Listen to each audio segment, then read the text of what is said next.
Juana de Arco es una de las figuras más emblemáticas en la historia de Francia y una heroína nacional, venerada tanto por su papel en la Guerra de los Cien Años como por su martirio. Hola, soy Elena y te doy la bienvenida a Mujeres Fabulosas en la Historia, porque a lo largo y ancho de la historia, ellas han sido reinas, guerreras y estrategas, porque el poder también tiene rostro de mujer. Comenzamos.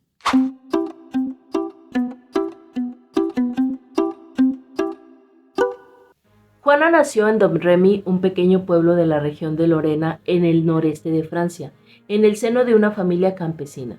Su infancia transcurrió durante uno de los periodos más convulsos de la Guerra de Francia e Inglaterra. ¿Cómo era la Francia de Juana de Arco en el siglo XIV? Francia estaba sumida en la Guerra de los Cien Años, un conflicto dinástico entre las casas de Valois de Francia y Plaquemine de Inglaterra. Para la época de Juana, el país estaba dividido entre ingleses y borgoñas. Estos dos controlaban París y el norte, incluyendo Normandía. Carlos VII, al que le decían el Delfín, solo dominaba el sur, pero sin coronación oficial en Reims. Su legitimidad era cuestionada. Había hambrunas, bandolerismo y desmoralización tras décadas de guerra. Pero, ¿qué papel jugaban las mujeres en la sociedad medieval y por qué fue tan inusual su liderazgo militar? Las mujeres medievales tenían roles limitados al uso doméstico o religioso, pero Juana desafió todo. Se vistió de hombre usando armadura, pero esto para la época era algo transgresor, y luego fue usado en su contra en un juicio. También liderar ejércitos era exclusivo de nobles varones. Su caso solo se explica por la desesperación francesa y su carisma. A los 13 años, Juana afirmó haber comenzado a escuchar voces divinas, que identificó como las de San Miguel, Santa Catalina y Santa Margarita. Estas voces le encomendaron una misión. Tenía que liberar Francia de los ingleses y asegurar la coronación de Carlos VII en Reims. Convencida de su destino, logró en 1429 que un noble local la llevara ante Delfín en Chinon. Para probar su legitimidad fue sometida a interrogatorios por teólogos de Poitiers, quienes no encontraron herejía en sus afirmaciones. Carlos VII, necesitado de un impulso moral y militar, le permitió unirse a las tropas francesas en el asedio de Orleans, una ciudad clave bajo el dominio inglés. Pero, ¿qué evidencias históricas existen sobre las visiones? ¿Eran comunes este tipo de experiencias en la época?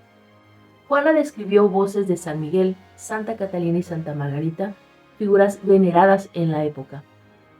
Tales visiones místicas no eran raras porque como ejemplo tenemos a Santa Brígida de Suecia, pero la implicación política sí era rara para la época. Los teólogos de Poitiers en 1429 no hallaron herejía, pero sus enemigos las atribuyeron al demonio. ¿Cuál fue su estrategia militar en Orleans y por qué fue tan efectiva? Llegó con una bandera, no con espada, diciendo que Dios enviaba victoria. Atacó fuertes ingleses clave con audacia, rompiendo el cerco en 9 días. Pero el efecto psicológico es bastante interesante porque mientras los ingleses pensaban que Juana era una bruja, los franceses la veían como una enviada divina. ¿Realmente luchó las batallas o solo actuó como un símbolo espiritual? La verdad es que no combatía directamente, pero iba en primera fila, dirigiendo tropas, y fue herida 2 veces, una en Orleans y otra en París. Su presencia era clave. Los soldados se negaban a avanzar sin ella. ¿Cómo es que reaccionaron los nobles y el clero ante la influencia de Juana sobre Carlos VII? Los nobles estaban divididos. El canciller la veía como una amenaza y el duque de Alençon la apoyaba. Y con el clero pasaba exactamente lo mismo. Algunos obispos como Cauchon la consideraban hereje y otros la defendían como Jean Gerson. Aunque no era una guerrera en el sentido tradicional, su presencia revitalizó a las tropas francesas. Vestida con armadura y portando un estandarte, no una espada, pues ella afirmaba que su misión era guiar, no matar. Su liderazgo simbólico fue crucial en la liberación de Orleans en mayo de 1429. Esta victoria cambió el curso de la guerra y permitió el avance hacia Reims, donde Carlos VII fue coronado el 17 de julio de 1429, consolidando de esta forma su legitimidad. En 1430, durante una salida militar en Campeón, Juana fue capturada por los borgoñeses, aliados de los ingleses, y vendida a estos últimos. Los ingleses, interesados en desacreditarla, la sometieron a un juicio eclesiástico en Rouen, acusándola de herejía y brujería.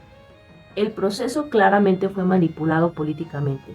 Estuvo liderado por Pierre Cauchon, obispo afín a los intereses de los ingleses.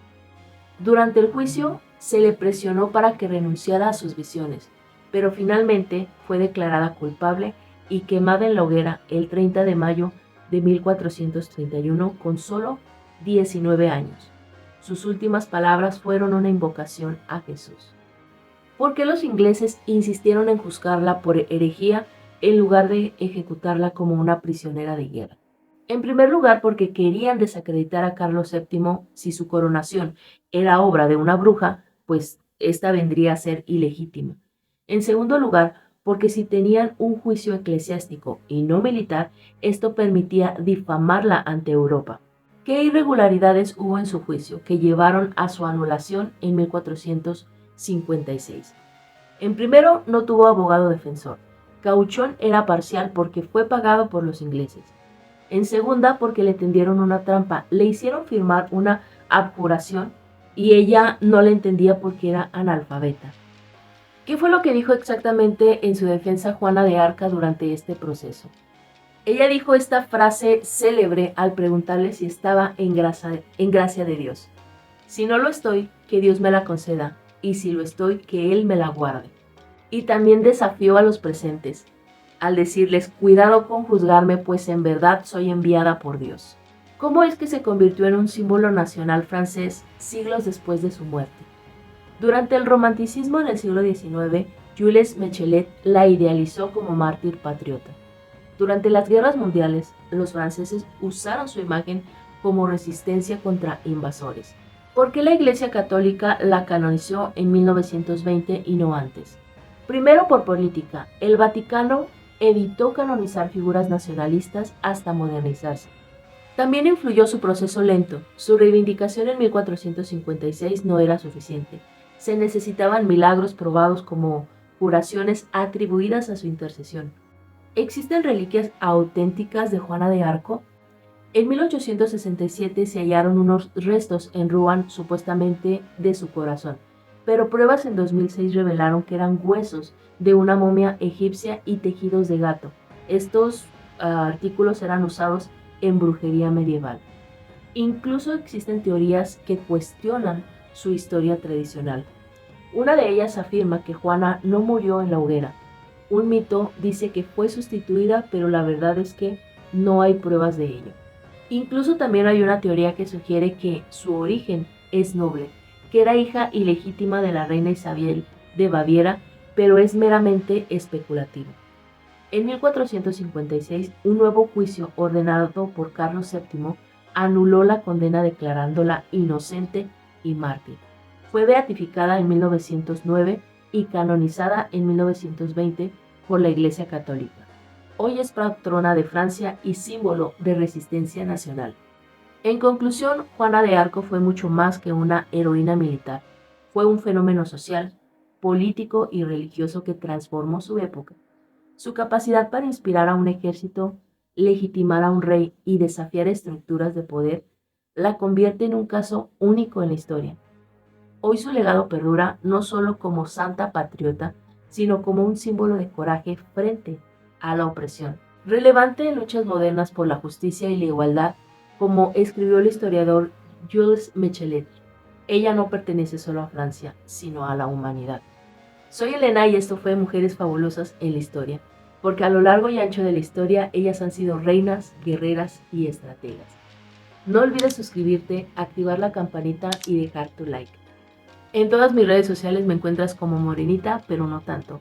No se te olvide bañarte y tomar agüita. Bye.